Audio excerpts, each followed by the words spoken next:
मित्रों, अपने बीच भारतीय जनता पार्टी के वरिष्ठ नेता, केंद्रीय विधि न्याय एवं सूचना प्रौद्योगिकी मंत्री, भारतीय जनता पार्टी के लोकप्रिय उम्मीदवार श्री रविशंकर प्रसाद जी,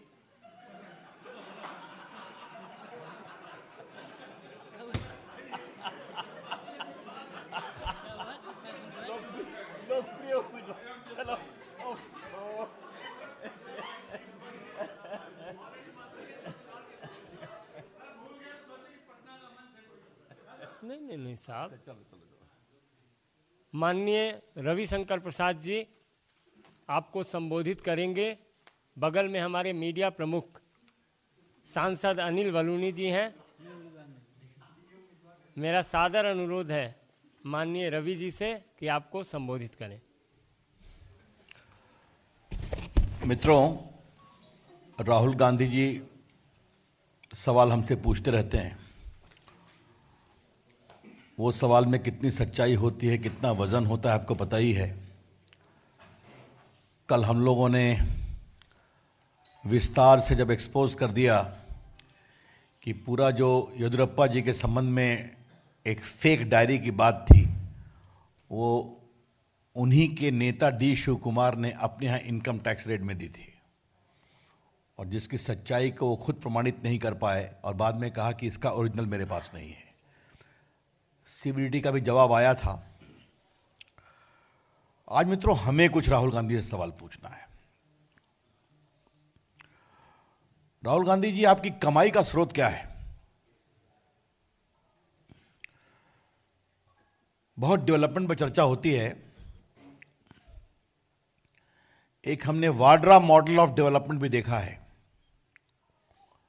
जहां पर 6-7 लाख रुपया लगाइए और 2-3 वर्षों में 700-800 करोड़ की संपत्ति के मालिक हो जाइए। तो एक वाड्रा मॉडल ऑफ डेवलपमेंट हमने देखा है। अब हमें एक Rahul Gandhi model of development भी दिखाई पड़ रहा है। राहुल गांधी जी एमपी हैं और उनकी कमाई का साधन मेंबर ऑफ पार्लियामेंट की तनख्वाह है, और तो वो कोई उनके पास स्पष्ट आय का साधन नहीं है, एज ए प्रोफेशनल या बाकी कुछ। उनके इलेक्शन एफिडेविट में देखा जाए तो 2004 में उन्होंने अपनी संपत्ति को डिक्लेयर किया था 55,38,123। 2004 के अपने इलेक्शन के एफिडेविट में राहुल गांधी ने अपनी संपत्ति बताया था 55,38,123। ये 2009 के चुनाव में 2 करोड़ हो गई और 2014 के चुनाव में 9 करोड़ हो गई। अब एमपी की तनख्वाह कितनी होती है हम भी जानते हैं, वो भी जानते हैं। मैं सुप्रीम कोर्ट का छोटा मोटा वकील था, अब मंत्री हूं, तो तनख्वाह कितनी मिलती है पता है? तो राहुल गांधी जी, ये कृपया बताइए कि what is this Rahul Gandhi model of development, कि without any ostensible source of income from a mere 55,38,123 in 2004, your asset grew to 9 crore in 2014. हम ये जानना चाहेंगे। अगर हम गलत बोल रहे हैं तो आप सफाई दे दीजिए। हमने कुछ दिन पहले प्रेस कॉन्फ्रेंस किया था कि एच.एल. पहवा साहब के बारे में बताया था कि कैसे एच.एल. पहवा साहब ऐसे शख्स हैं कि पूरा परिवार उन्हीं से जमीन खरीदता है और बेचता भी है। 26 लाख की जमीन खरीदी गई। राहुल जी की बहन ने भी जमीन खरीदी और उनको महंगे दाम पे बेच दिया।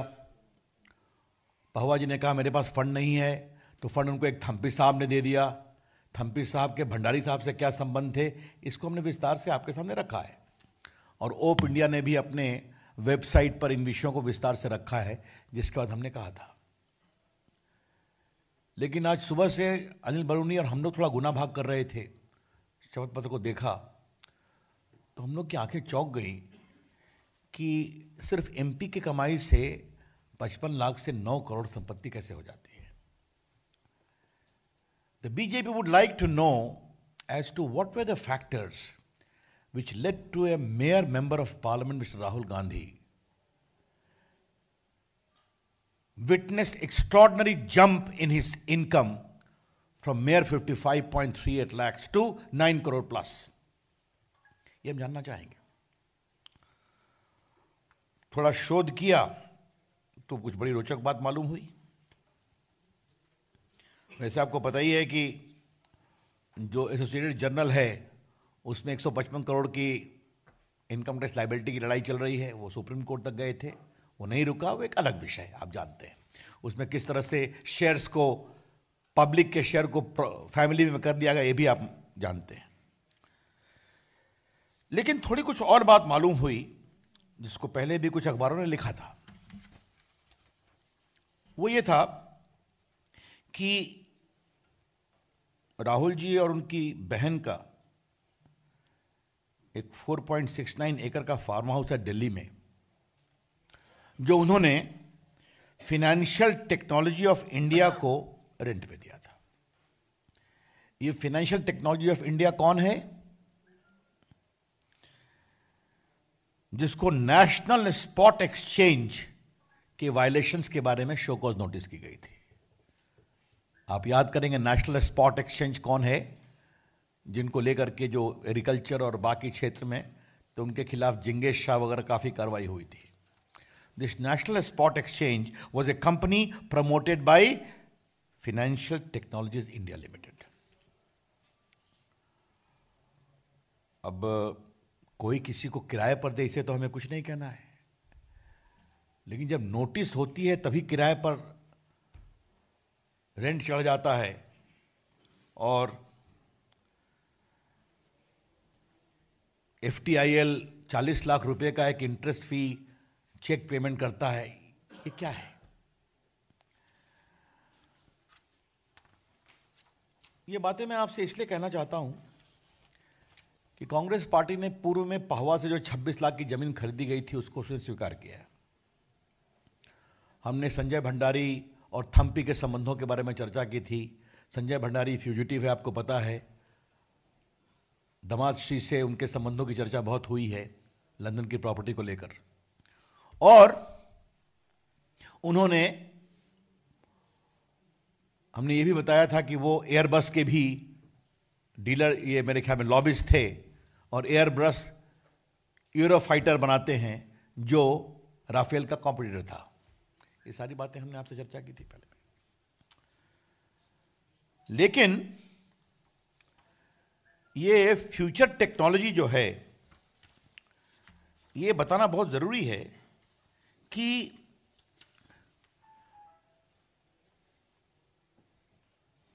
दस महीने, और ये उनकी सरकार के समय नोटिस हुआ था, अगर आपको पूरा याद होगा, 2013 की बात है, 12-13 की। तो फ्यूचर टेक्नोलॉजी को नोटिस होती है और 10 महीने के अंदर फार्म हाउस का किराया हो जाता है, पेमेंट हो जाते हैं। ये क्या मतलब है? ये मामला बहुत ही गंभीर है। लेकिन सबसे, हाँ, एक बात और भी है। आज ये हम सवाल राहुल गांधी से पूछ रहे हैं, क्या आपने यूनिटेक से 2 प्रॉपर्टी खरीदी है क्या? The BJP today is asking a question, have you purchased 2 properties from the Unitech? एक है 1.44 करोड़, एक है 5.36 करोड़। हम चाहते हैं पहले वो डिनाई कर दें। अगर डिनाई करेंगे तो देखेंगे फिर। लेकिन यूनिटेक के बारे में बताना क्यों जरूरी है? यूनिटेक कौन है? 2G, याद होगा आपको। इसके जो प्रमोटर थे वो बहुत दिन जेल में बंद थे। अब 2G को उन्होंने अपील में चैलेंज कर रखा है कस करके। लेकिन 2G का ट्रायल का मैक्सिमम पीरियड है हमारे सत्ता में आने के पहले का, आपको याद होगा, कोर्ट के आदेश पर। और मैंने पहले भी कहा था कि 2G का judgement legally unsound, morally improper judgement है, एक कानून के छात्र के ऊपर मैंने कहा था। लेकिन उसमें जज की एक टिप्पणी है, बहुत रोचक है। कि मैं 7-8 साल से एविडेंस की प्रतीक्षा कर रहा था, एविडेंस नहीं आया था। तो ये एविडेंस की प्रतीक्षा और प्रॉपर्टी का परचेज, इसमें कोई संबंध है क्या? ये बात हम उठाना चाहेंगे। वो विषय इसलिए आवश्यक है कि अभी वो मामला अपील में है और हम लोगों ने बहुत कस के उसको एक्सपेडिशियस अपील की हियरिंग के लिए कहा है, और जितना प्रामाणिक संख्या में दस्तावेज है, निश्चित रूप से उसमें एक सार्थक बहस होगी, निर्णय होगा। But just to concretize again, Rahul ji, please tell the nation if you are asking questions to us, कि अब देश के सामने दो पैमाने हैं। एक पैमाना है कि नरेंद्र मोदी, अगर उनको कोई चीज गिफ्ट मिलती है तो पब्लिक गिफ्ट होता है, लोग खरीदते हैं, जो पैसा आता है वो नमामि गंगे को दे देते हैं। दूसरा है, साउथ कोरिया जाते हैं, उनको इंटरनेशनल पीस अवार्ड मिलता है, जो पैसे मिलते हैं वो उसको नमामि गंगे में दे देते हैं। और आपको मोदी जी की ये भी कहानी पता होगी कि जब वो लगभग 14 वर्ष गुजरात के मुख्यमंत्री होने के बाद जब वहां से चले, तो उनके सेक्रेटरी ने पूछा कि सर इस पैसे का क्या किया जाए, क्योंकि विधायक बनने के पहले तो उनका कोई बैंक अकाउंट था भी नहीं। कहा कितने पैसे का? 21 लाख रुपये है। तो कहा हमारे मुख्यमंत्री कार्यालय के चपरासी के बच्चों में बांट दो, उन्होंने सेवा किया है, और वहां से चले आए। तो एक तरफ ईमानदारी का ये पैमाना है और एक तरफ कोई प्रामाणिक कमाई का साधन नहीं एमपी के तनख्वाह के अलावे, और 55 लाख से बढ़कर प्रॉपर्टी 9 करोड़ हो जाती है। तो ये हम सवाल उठा रहे हैं। हम उम्मीद करेंगे राहुल गांधी जी इसका जवाब देंगे, इसका जवाब मिलना भी चाहिए। धन्यवाद। I said 2 properties. Any question? इससे जुड़ा हो तब। Any question?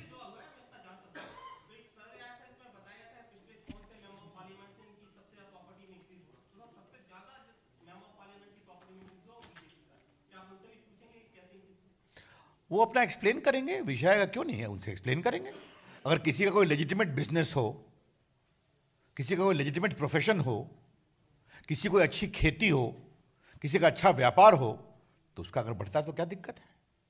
इसलिए मैंने पूछा ना कि राहुल गांधी जी के कमाई का स्रोत क्या है। प्रत्युल, मैं अपनी बात कह सकता हूं। जब से मंत्री हूं मेरी कमाई काफी नीचे है, जब तक वकील था कमाई ठीक ठाक थी। इसमें छुपाने की क्या बात है?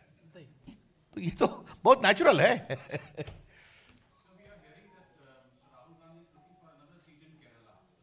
Any other question on this? इस विषय एक मिनट चलें।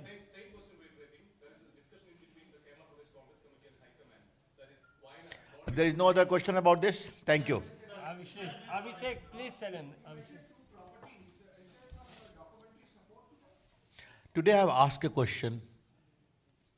Did Rahul Gandhi purchase 2 properties from Unitech or not? I have also given them the exact amount on which they were purchased. Let him deny that. All the cards are not open in the first flash. Okay? Yes. Shailendra.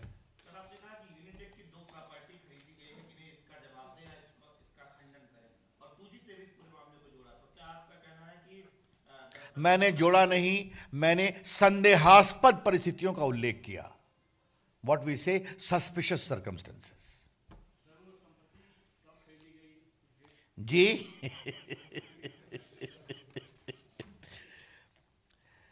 हमारी जानकारी के मुताबिक ये आपको बता दूं कि ये इंडियन एक्सप्रेस में छपा भी था। मैं अखबार का नाम देने के लिए आपसे अनुमति चाह रहा हूं। अक्टूबर 2010। बहुत जहां तक राहुल गांधी के वैकल्पिक क्षेत्रों पर लड़ने की बात का सवाल है, तो इसकी चर्चा ही अपने आप में कई सवाल खड़े करती है। बाकी हमारी मीडिया टीम के द्वारा इस पर औपचारिक टिप्पणी की जाएगी जब इसका फैसला हो जाएगा। लेकिन अगर इसकी चर्चा है कि अमेठी से वो केरल जा रहे हैं, तो यही इस बात का संकेत है कि हवा किस तरफ बह रही है। Thank you. We will formally comment on behalf of the party when we get to know formally that Rahul Gandhi has changed his constituency.